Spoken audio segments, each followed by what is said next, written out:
Welcome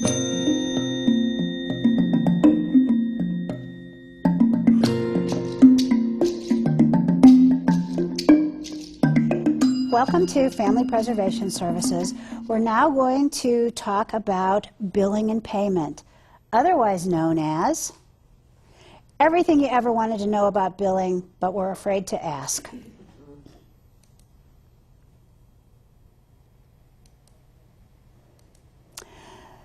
This training is exclusively going to focus on billing and payment procedures related to FPS, so we're going to go into a fair amount of detail about these specific things. Before you review this material, I hope that everyone has read through the client service contract and also completed the deliverables training. It's important, it will be helpful to you to have the following things handy: your copy of the client service contract, the handouts for this training, plus a blank copy of the FPS monthly status report, a highlighter, and tools to take notes. We're going to jump right in by talking about completing the monthly status report. So please get your copy of that report handy. You know, the monthly status report is actually largely self-explanatory, but there's a lot to it, and it can be a little bit confusing. So we're going to talk about it step by step, in addition to some general information. The monthly status report is a Children's Administration designated document. It can't be altered. It can't be substituted with anything else. It's also the sole means by which an FPS contractor can submit their billing and reimbursement requests to Children's Administration. The monthly status report consists of two distinct parts: the narrative portion and the financial reconciliation page. Both parts should be completed at the same time and submitted to the fiduciary specialist as one document, along with any receipts that might be required. The monthly status report needs to be received by the fiduciary specialist for your provider and region by the 10th working day of each month.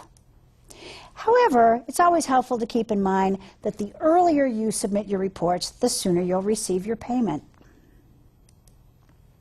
So let's take a look at the monthly status report, and we're going to walk through it item by item. If you get out your copy of the report along with a pen or pencil and a highlighter, if you'd like to use that, it should be easier for you. We will also be making some reference to the FPS client service contract, so it might be helpful to have a copy of that handy. Okay, the narrative section is the first part of the monthly status report, and in the blank form, it's the first 2 pages, basically. It's subdivided into 3 specific sections: the heading, a table, and the narrative itself. So let's look at the heading first. It's important that you fill in all information accurately and completely. Now, you would think that this is a no-brainer, but fiduciary specialists have told me that it's definitely not. Where it asks for a phone number, it's asking for your phone number, not the social worker's. This is in case the fiduciary specialist has questions and might need to reach you for some reason. The current service time period refers to those dates during the month in which the case was actually open. So if you get a referral, say on February 15th, the current service time period would begin at February 15th and end, presumably, the last day of the month. If a case is open for an entire month, then you would have, for example, September 1st through September 30th. You'll notice on there where it says dates of contact with social worker, this is where you list your weekly updates, your weekly contacts with the social worker. If you've had a number of contacts, you really only need to list about 4 or 5 of them, but they should be roughly a week apart. The goal here is to have one contact at least with the referring social worker every calendar week. So they might be 4 days apart, they might be 10 days apart, but if you have one contact during every calendar week in that month, then you're on target. Leave the date of termination blank until you submit the very last monthly status report, and when you have actually terminated services and are closing the case. Don't count forward 6 months from the date of referral. So, for example, if you get a referral on March 3rd, you don't want to say, well, 6 months from now is September 3rd, so that's what I'll put where it asks date of termination. Remember, few cases actually stay open the entire 6 months. Now let's look at the table. It's fairly self-explanatory. What it asks for is for you to fill in the dates of actual face-to-face contact with family members and the length of each contact. So even if the contact only lasted 10 minutes, like let's say you had an appointment with a family, you went out to their house, found out that the kids all had chicken pox, and so you stood on the front porch for 8 minutes talking to the mom and rescheduling the appointment. That counts as a face-to-face contact. Of course, only a quarter hour, because we do bill in 15-minute increments. You can also include things like if you run into a client at the grocery store parking lot and you stand there and you talk for half an hour or something like that. This will happen. Use good judgment, of course, considering things like confidentiality, but anytime you actually had face-to-face contact with the client and it was more than basically 7.5 minutes, billing in 15-minute increments, then be sure to list that here. What they're looking for is the number of times and the amount of time where you actually laid eyes on your client. Now be sure to include both therapist and parapro contacts. Again, we want that actual number of time where somebody was interacting with the client face-to-face. Add up the total number of hours and enter that total in the bottom row of the table. So again, pretty straightforward stuff. Now we move on to the narrative. In this section, you are going to list each goal that's currently being addressed in the service plan and list it the way it's worded in your service plan. You'll notice that after it says goal, it also says progress, and in parentheses, explain any use of concrete funds as it pertains to this goal.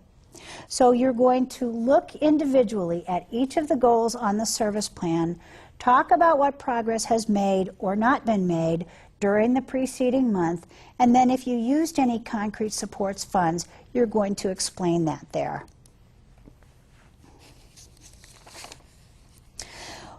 Sometimes when you're describing goal progress, it's easy to get caught up in other things that have gone on with the family.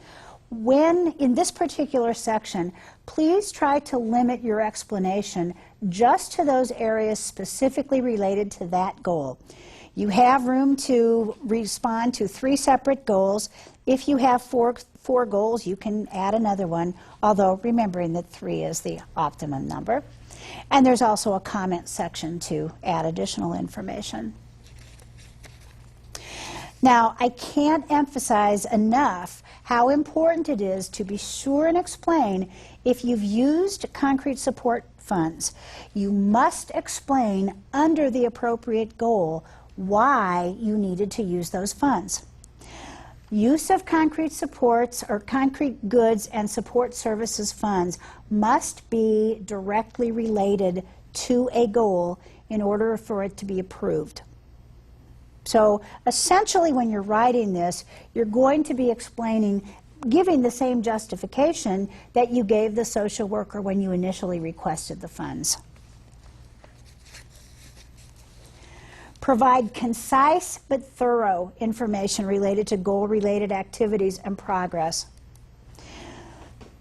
One of the biggest problems or complaints, I guess I should say, that I've heard from social workers is that people do not give enough specific information on the monthly status report narratives. So never saying good or okay or even something like moderate progress has been made on this goal, they would like more specific information, something that shows ways in which progress has been made or not made.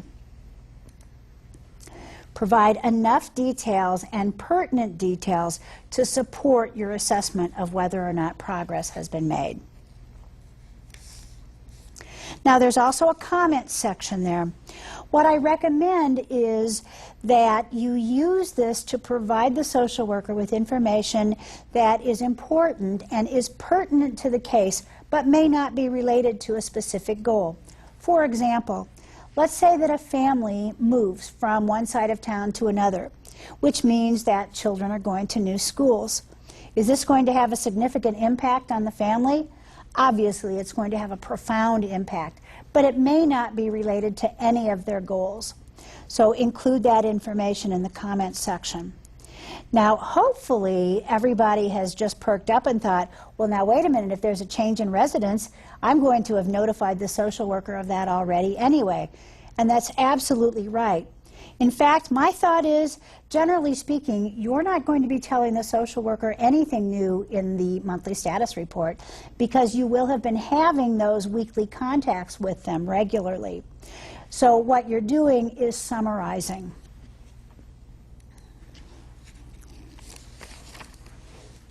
Now, I want to suggest that you keep in mind that because monthly status reports are frequently used, if a case does go to court for some reason or other, monthly status reports are often submitted as evidence or, just information, supporting information.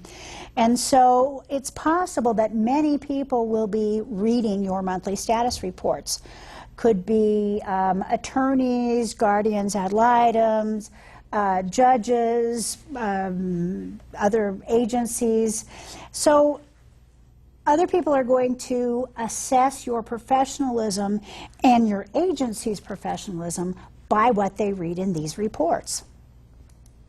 So do your best and always be very professional. Okay, so that in a nutshell is the narrative section of the monthly status report. So we're going to move on and talk about the financial reconciliation page. But before we actually turn to it, I think that it will be helpful to do a review of what's billable and what's not billable before we discuss how to actually do the billing. So let's look at what is billable. I could kind of sum this up. According to the contract, just about everything that you do related to an FPS case is, in fact, billable. But there are enough categories and differences in how much you bill for different things that I want to go over them with a fair amount of detail. The first billable service is called direct counseling time. What direct counseling time refers to is any face-to-face contact with the family present. So regardless of the activity, whether it is actually counseling them or maybe you're shopping with them, maybe you're waiting in a doctor's office with them or something like that, but if they're with you and you are interacting with them, it's considered direct counseling time. So what if you're in the car with the client? Well, unless you're chauffeuring them in your limo with the privacy screen closed, it's direct counseling time. I guess you could also have them in your trunk, but that's probably not a very good idea. If you're interacting with them, it's counseling time, not travel time. But don't forget to include the mileage that you're actually driving. In fact, most therapists find that the time that you spend with a client in your car, going from one place to the next or whatever, is some of the best counseling time that you could possibly have. You have a captive audience, and you can be listening to music and talking about it or doing any number of other things. So it really is kind of a serendipitous benefit that not only do we get to charge this and take advantage of this as direct counseling time, but some of your best interactions might happen that way.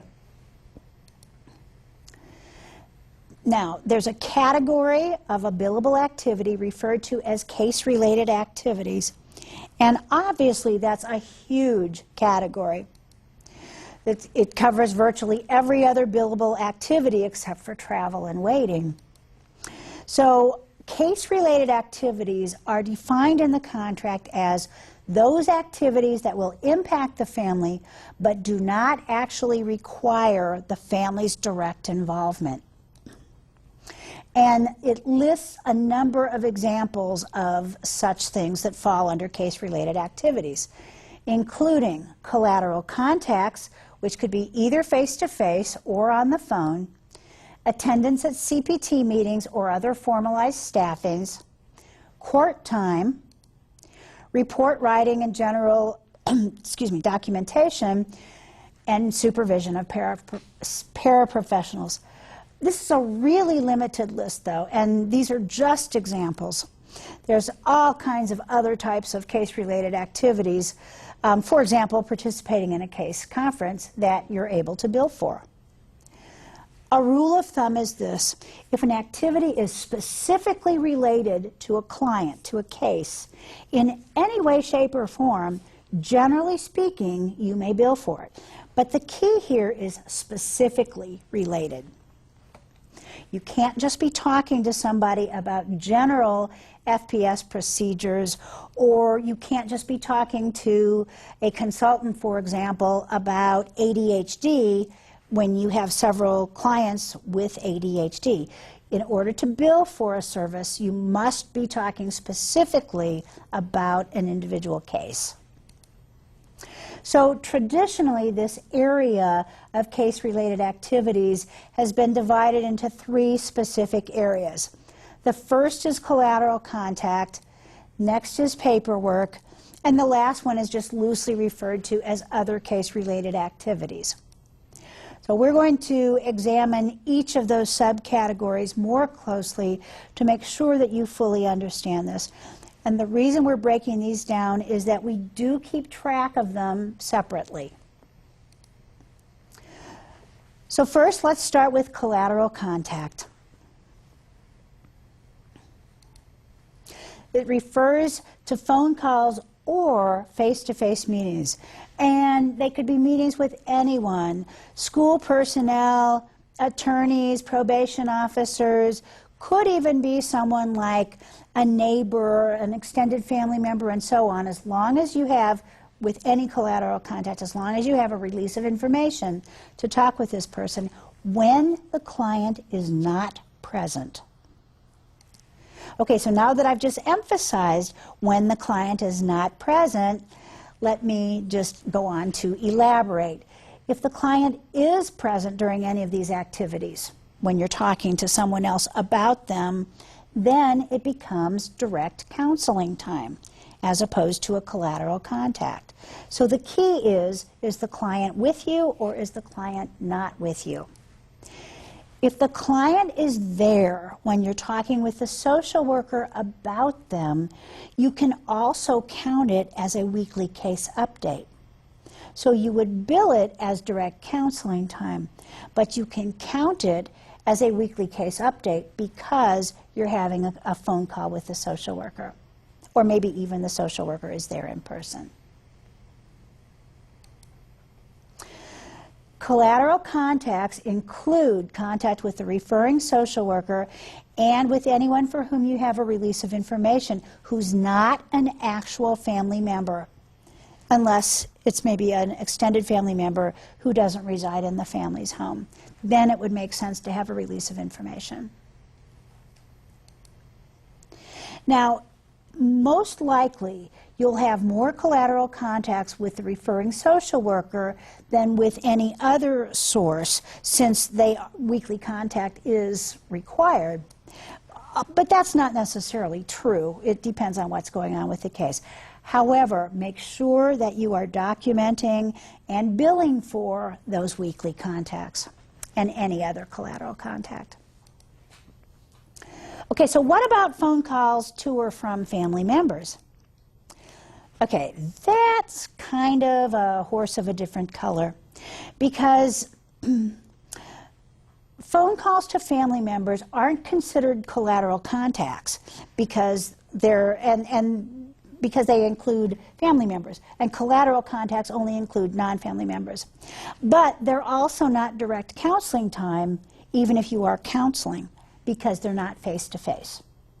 So client phone calls kind of fall into this gray area where nothing seems to quite relate to it.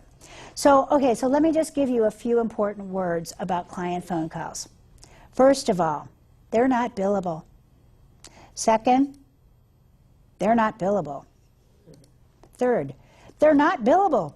Really, I mean it.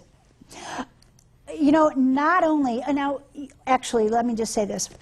This is a matter of hot debate.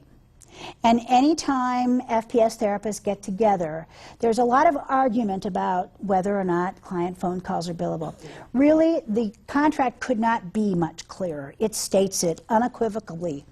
But as therapists, most of us feel we're spending a certain amount of time, probably not as much as it feels to you, because you actually do track this. And quite frequently I've found that even those families I think I'm spending huge number of hours on the phone, at the end of the month it's maybe only an hour or two or three.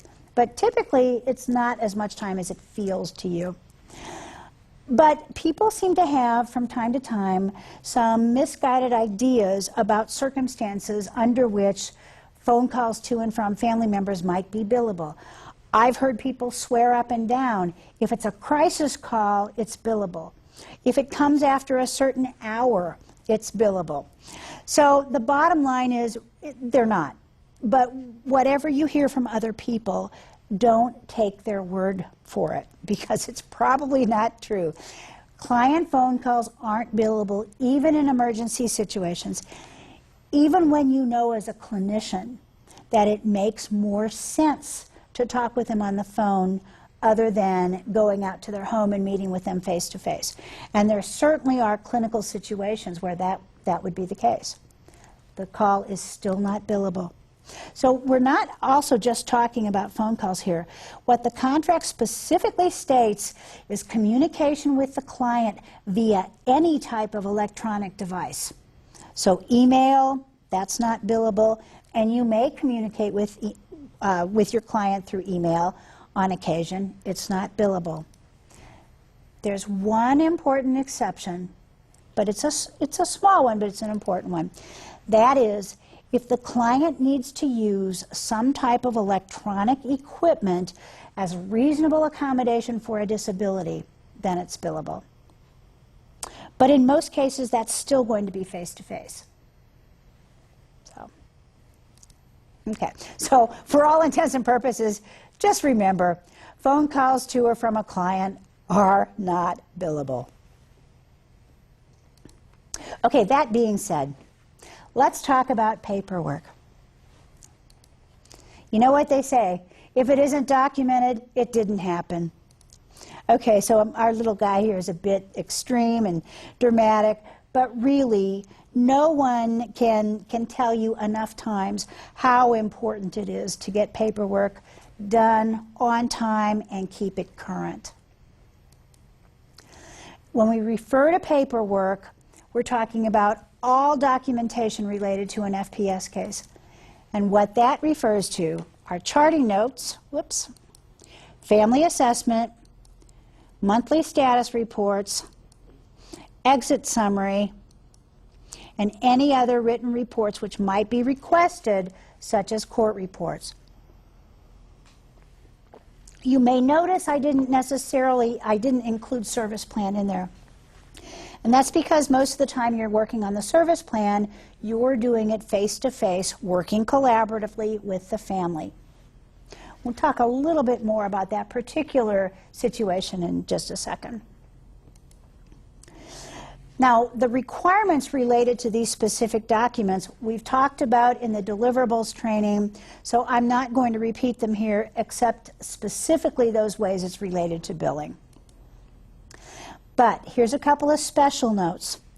First of all, on family assessments, when you're meeting with the family, Even when you're focusing on assessment, this is billed as direct counseling time because you're meeting with them face to face.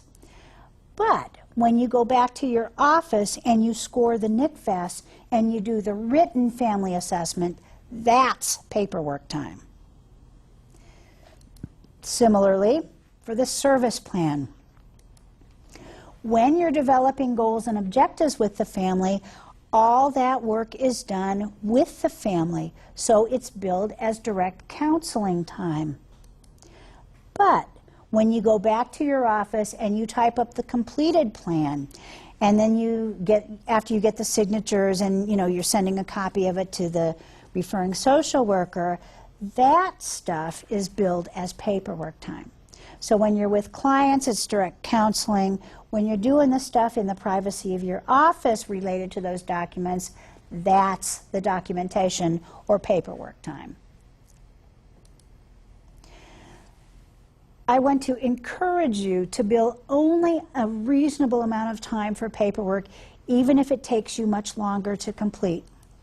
For example, the first time you sit down to do a NICFAS, it might take you an hour or more. In fact, it might even take you 2 or 3 hours, depending on how much time and thought and effort you put into it. In fact, when I write most documents, I take probably 3 times longer than the average person because I'm very conscientious about, writing is something I really love to do, and I put a lot of extra effort into it. I've been known to take as much as 5 hours on a family assessment. Would I bill Children's Administration 5 hours for doing a family assessment? Absolutely not. What I suggest here, and this is just for scoring the NICFAS, is maybe about 30 minutes of paperwork time, even if it takes you much longer. We'll talk a little bit more about that as we go along. Here's some recommendations for other suggested amounts of time to bill for common documentation activities. However, I want to say, be sure to check these guidelines out with your own agency. Your own agency may have other suggestions or expectations of you. What I've found over the years is for an average charting note, I would usually bill about 15 minutes or 0.25 hours. My average charting note almost always takes me at least 10 minutes to complete. And so when we're looking at billing, that would be 0.25 hours. So it's a good general guideline. Average monthly status report, about half an hour. And that's including the billing and the narrative report. When you do your first monthly status report, and if it's a case that's been open for a couple weeks, my guess it will probably take you anywhere from an hour and a half to 2 hours. But just a guideline, a reasonable amount of time to bill would be about half an hour. For an average family assessment, not including the scoring of the NICFAS, about 1 to 3 hours, depending on the format you use and the thoroughness of it. Average exit summary, 2 to 3 hours. Now, I will tell you, the first time I ever did an exit summary, it took me 11 hours, in part because my computer crashed and lost everything. I almost left FPS at that point. But I would not bill more than about 2 to 3 hours for an exit summary. Now, if it takes you less than that to do, well, first of all, you deserve an award. But secondly, if it takes you less than that, then bill less than that. This is just an upper limit guideline. Okay, so I have a question. Why might a provider want to bill less for their time than they actually spend doing paperwork? Well, the answer is because realistically, the more hours you bill for doing paperwork, the less hours you can spend face-to-face with family, providing actual services. We have a finite amount of money allotted to each case. We bill for each service. The more money that goes to doing paperwork, the fewer hours you can spend actually meeting with your clients. Please note, and this is important, you can't bill for things that your agency requires you to do, but that are not specifically related to a case. So you may be required to fill out a timesheet, fill out a mileage reimbursement form, develop an on-call schedule and things like that. Decide who's going to carry a crisis pager or different things like that. Those are not billable services. Your agency may choose to pay you or not to pay you for those activities, but it's not the responsibility of Children's Administration. You will only be paid by CA for doing specific case-related activities. So let's move on to the category of other case-related activities. When you break down the category of case-related activities into collateral, paperwork, and other case-related activities, that means there's a limited number of things that you would just lump into that other category. Still, there's more things than in any other category. This would cover things like meetings, staffings, supervision, supervision that you are seeking or supervision that you are providing to paraprofessionals. It's essentially sort of a catch-all category, and sometimes it overlaps with other categories, especially collateral contact.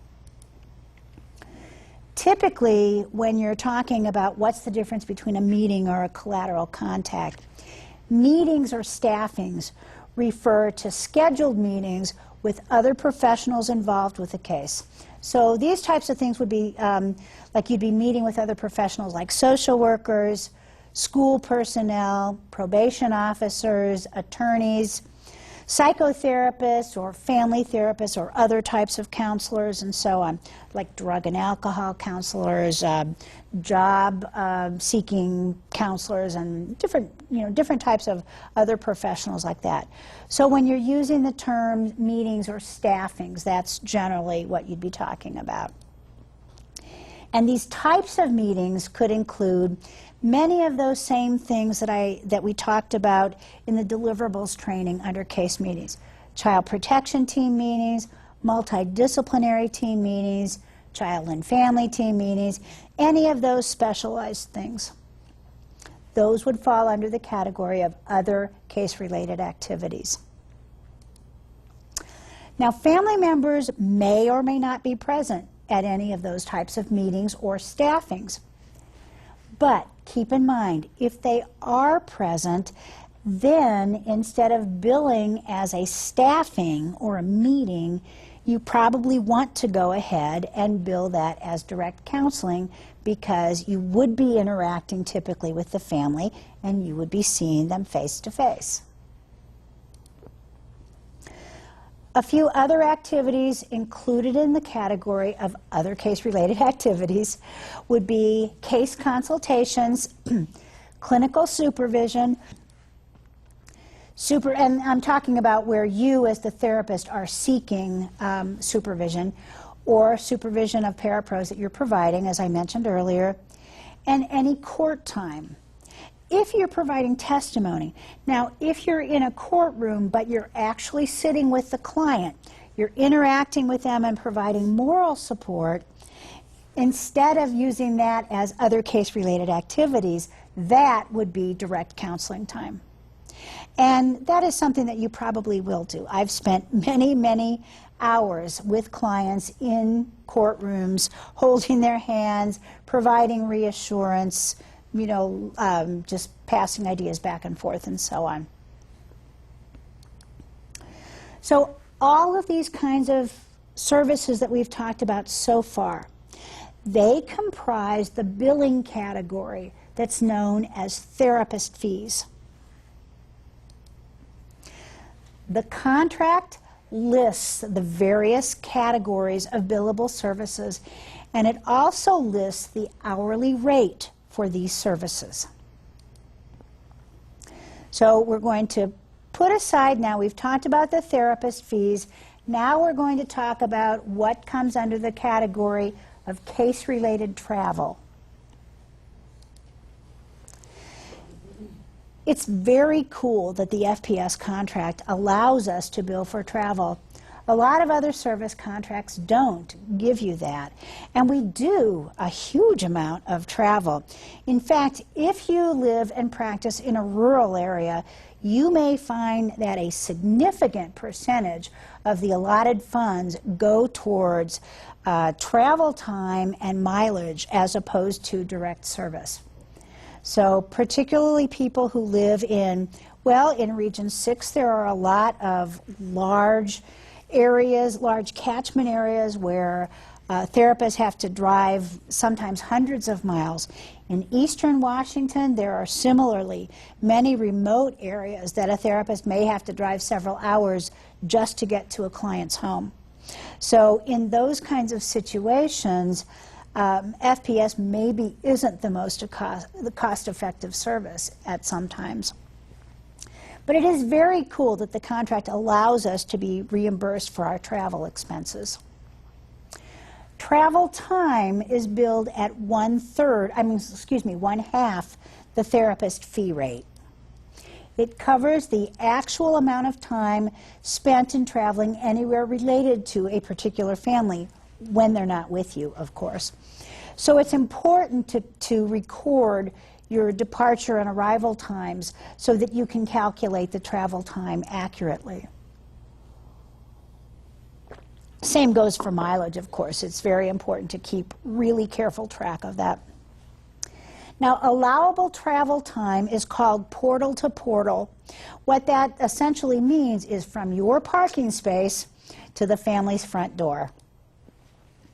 And always be sure to fully document the reason for any excessive amounts of travel time, such as unusually long traffic delays or detours, adverse weather or road conditions, or other unforeseen occurrences. Now, if your car breaks down, that's not the state's responsibility to reimburse you for the time it takes you to get that taken care of so you can get to your appointment. But on the other hand, well, I'll give you an example. I was coming back from an appointment in central Washington that was about 45 miles away from my home, and a blizzard hit just before I got into my car. It usually took me about 50, maybe 55 minutes to get home from that client's home. In this particular case, it took me 2.5 hours, during which time I wasn't sure I was going to survive. So I did check with the referring social worker, said, you know, the entire time that I was on the road, hoping and praying that I would make it back home, and driving about 10 miles an hour was, in fact, billable time. I documented it thoroughly. My agency paid me, but the point here is that Children's Administration did reimburse my agency for the travel time, which was 100% work-related, even though the time was quite excessive. So always check out those kinds of things. I know those of you who live in large cities frequently have to deal with things like traffic jams, gridlock, and so on. You know, a good rule of thumb is find out what it typically takes to get from point A to point B, and even if it takes you longer than that, just charge for that particular amount of time, unless there are truly extenuating circumstances. Another cool thing, the contract allows us to bill for waiting. Waiting for a client who's late for an appointment, for a client who's in court or at a doctor's appointment while you wait outside, or while you're stuck in the waiting room, something like that. So that particular time is billed at the travel rate, which is 1/2 the hourly therapist rate. And this is really quite awesome, because there are many times where you're going to be incapable of leaving. You've taken your client to court, and they go inside, but you're stuck waiting. You can't leave without them, but there's nothing else that you can do, so you're stuck waiting. Do use good judgment, though. You may have no choice but to sit and wait in court for a couple of hours. But if you go to a client's home and they're not there, you probably don't want to waste 2 or 3 hours sitting in front of their home waiting for them. Now, sometimes if you are stuck waiting, you might be able to put that time to good use and multitask. You might be able to make calls to other clients or to a social worker. You might even be able to do paperwork and things like that. And that's cool if you can do it, but don't double bill. You cannot bill for waiting for one client and talking to their social worker at the same time. You can't bill for both of those activities. You can't bill for waiting for one client and talking to another client at that time. You have to choose one or the other. You can't double dip, even if you are literally doing two things at the same time. Okay?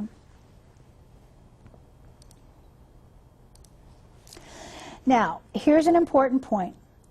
The contract states that no reimbursement for travel will be paid outside the county where services are provided.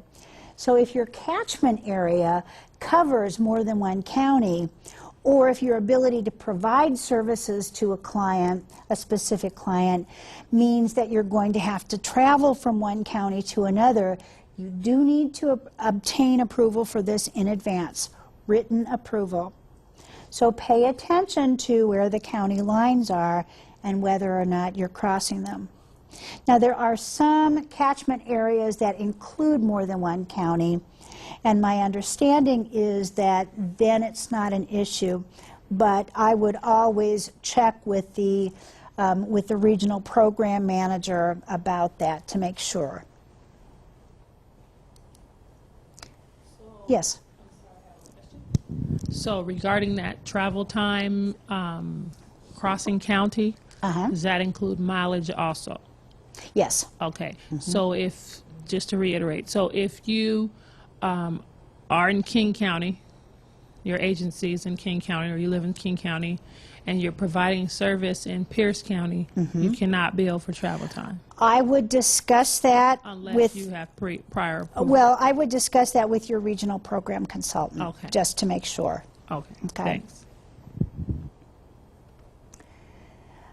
Okay, so we've been talking about different types of services and fees that therapists can charge. Let's look at paraprofessional fees, including travel. So parapro services are classified using the same breakdowns, the same categories as therapist services, but they're billed differently and they're kept track of separately. There's a difference in fee between those things that we talked about called therapist fees, the direct counseling, paperwork, and so on. The amount that's billed for those things is different than the amount that a therapist bills for travel. For parapros, there's no distinction. The same dollar amount is charged for everything the parapro does, whether it's direct counseling services, paperwork, traveling, whatever. It's all billed at the same rate. And everything the parapro does is billed at a rate that's 1/3 of the therapist rate. Now think about that. Looking at that another way, what it means is that for every 1 hour a therapist spends with a family, a parapro could spend 3 hours with that same family. So for every 2 hours a therapist drives, a parapro could drive 3 hours. So if you have a client who lives 80 miles away, it may be more cost-effective, depending on what types of services are needed, for the for the parapro to meet with them more often than for the therapist to be meeting with them, unless, of course, the issues are clinical and the therapist's expertise is required. But you can see that using paraprofessionals is a very cost-effective way of providing families with more services. Now, like therapist's time, the parapro's hours are documented to track how much time was spent providing each type of service. But because of the difference between therapist fees and parapro fees, you record and calculate them separately. Mileage. Mileage refers to actual miles traveled to, from, with, or otherwise related to your work with a client. Just as travel time is calculated portal to portal, mileage is also, and it's considered to be the shortest route between the 2 points. So a helpful hint is to the first time you meet with a family for the first time, record how much time it takes to get there and back and what the mileage is. That way you can use that figure all the time. So if you forget to jot down your mileage, you still know what the distance is. Because the mileage compensation is a direct reimbursement for the miles actually driven, again, as I mentioned, be really careful in recording that mileage and also document where you went, what the purpose of the trip was, and how it was related to client goal achievement.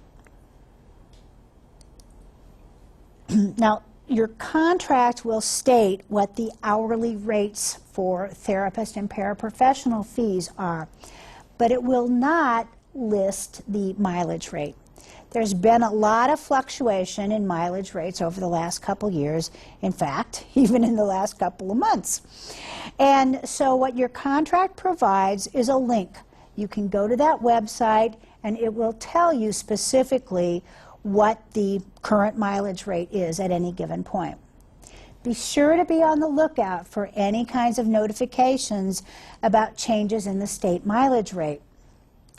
You know, when you turn in your billing, the fiduciary specialist or referring social worker may notice if you're charging the wrong rate, but then you have to go back and make corrections. So, and they may not catch any errors. So just make sure that you're always current with what the rates are. Okay, so you know all the categories of billable services now. It's time for us to look at putting it all together and actually doing the billing.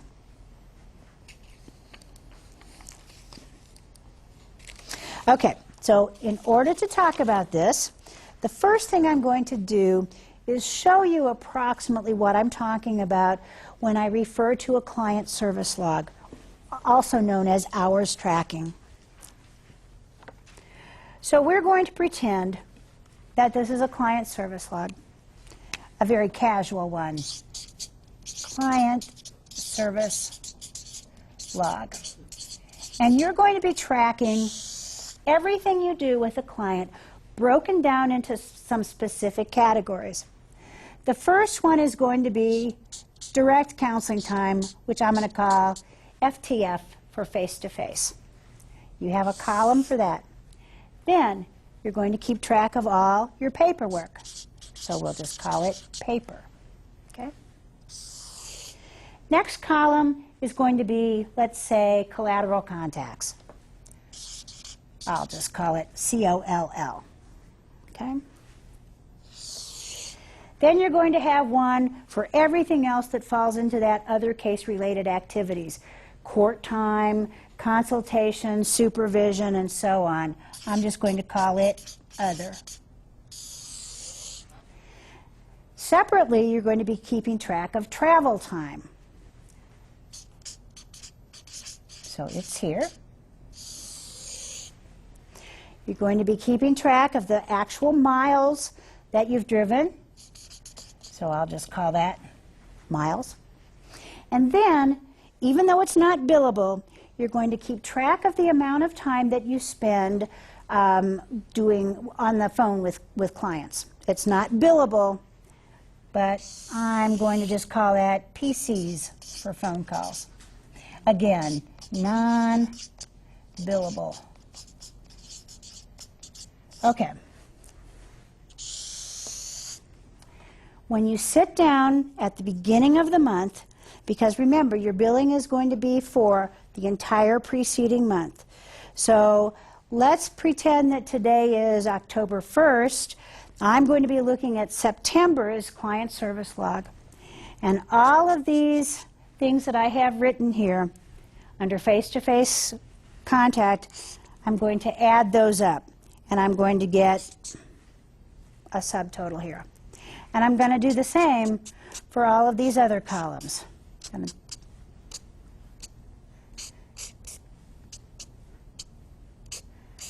So I'm getting all these subtotals for all of these columns. Okay, so we're going to assume that those are all. Okay, the first thing I'm going to want to do, as it says here, is total each category of services, which I've just completed.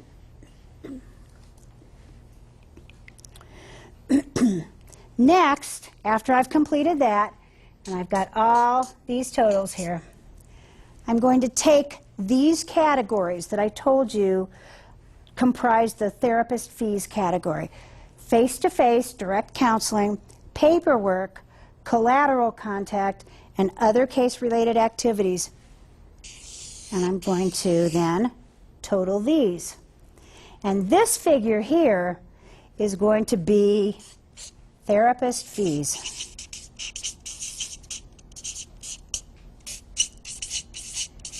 So direct counseling, paperwork, collateral, and other case-related activities added up equals therapist fees. The travel time is a separate figure, and the number of miles is a separate figure. Phone calls we keep track of, but we're not going to be doing any billing on those. Okay, so from this point, let's go ahead and walk through so that we can look at how you're going to come up with the amount that you submit with your monthly status report. Okay, so the next step in preparing the financial reconciliation is to total up the therapist travel time and mileage, as I just mentioned. Then you're also going to subtotal each type of service provided by the paraprofessional. The parapro will also keep a client service log similar to this one. However, on the therapist form, they only added those first 4 categories. The paraprofessional, when you are completing the paraprofessional's billing, which the therapist does, you also add their travel time into that. So 4 categories comprise therapist fees, 5 categories comprise paraprofessional fees. You also add up mileage and client phone calls that the parapro may have had. Now, you've got that handy, you keep it with you, then you turn to your monthly status report to the financial reconciliation page. And the first thing you do is you complete the heading. If you're looking at the monthly status report financial reconciliation page, you'll see that that heading is almost identical to the heading on page 1. So you've already got most of this information. It's pretty easy to just transfer it. Next, you go to the first table, which is labeled Counseling Services. Find the column that's labeled Hours. Drop down to the blank box next to the line that says Therapist Fees at blank per hour. Now, when you're actually doing the financial reconciliation page, you'll be using a form that has that dollar amount filled in. Because we're doing a training just now, right now we're just using the generic form that doesn't have the dollar amounts filled in. So in the column headed Hours, enter the total number of therapist fee hours, this figure that you've come up with right here. Enter it in that box. Then multiply it by the hourly rate. Enter that result in the column headed Cost, and you've got the cost of therapist hours. Next, you're going to enter therapist travel time, whatever figure you have right there. You're going to enter that in the same table under Hours. And in the row that's labeled Therapist Case-Related Travel Time at blank per hour. Multiply the number of therapist travel hours times the hourly rate and enter that result under Cost. Next, where it says Paraprofessional Fees and Case-Related Travel, enter the total number of parapro hours including all services and travel, under hours. Using that final row, multiply the number of hours times the hourly rate and enter that under cost. So now you should have all of those boxes filled. If there is no parapro involved with the case, of course you're not going to be entering anything under the paraprofessional fees. Add those figures in the cost column. Enter the result in the cost column on the line labeled subtotal. Now we want to turn to mileage. So add together the number of miles driven by the therapist to the number of miles driven by the parapro. All mileage is reimbursed at the identical rate across the state, so there's no differentiation between miles driven by the therapist and miles driven by the parapro. Add those up, enter that in the second table under the column headed total miles. Then multiply that by the current mileage rate and enter it in the column labeled cost. Add the subtotal from the first table, the one where you put the counseling services, to the figure in the second table and enter that and the cost, and add that in the cost column.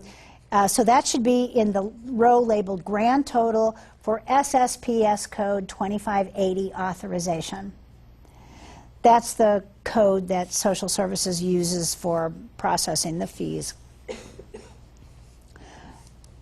Now, you enter information about concrete goods and support services expenditures that you may have made. Now, this is actually labeled concrete/other services. So where it says, you'll notice it says concrete supports and other services down below it.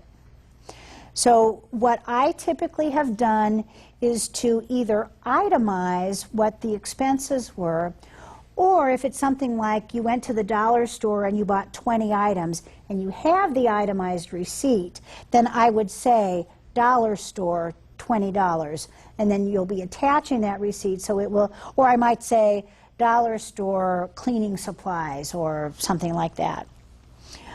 So you don't have to go into huge amounts of detail there, but do specify what the receipts are. Put the cost in the cost column, total them up, and enter those in the grand total for SSPS code 2581 authorization. Okay, so now you have two grand totals. One for the actual therapist and parapro hours, the services, and then another one for any concrete goods that the money was spent. Again, we will be talking more specifically about, we're talking specifically about them now.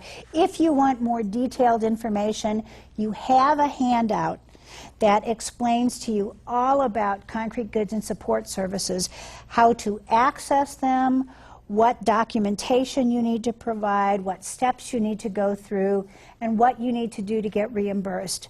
So it's a very handy step-by-step sheet that walks you through the process. So I'm doing a brief overview now, but that document goes into a great amount of detail, and that will help answer any questions you might have about concrete supports. So once you've gotten that grand total for SSPS code 2581, now what you need to do is to update the running totals for both types of funds, the counseling services and the concrete supports. In that final table at the bottom, where you have already obtained the grand total for 2580, you want to enter that figure in the column where it says payment this month. So let's assume that this is the first time that this case has just been open for a month or less, and you're doing the first monthly status report ever on this case. So at the top it will say running balance, and then there will be a dollar amount in there, and the dollar amount will be the maximum amount of money allotted to each case.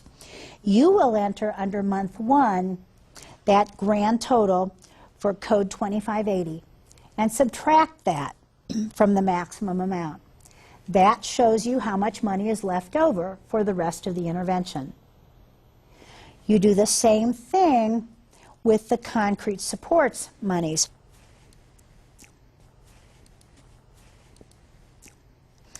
Exactly the same procedure. You take the grand total for 2581, you enter it under payment this month, deduct that from the $500 maximum allowed amount for concrete supports, and that shows how much money you have left to provide concrete services for the rest of the time the case is open. Now, a helpful hint. When you have completed the financial reconciliation page, and in fact for the entire monthly status report, you should save it electronically. That way when you get ready to do next month's billing, you already have the goals, you already have the major information that goes in those headings, and you have the running balance. If you do that though, just make sure that you update everything.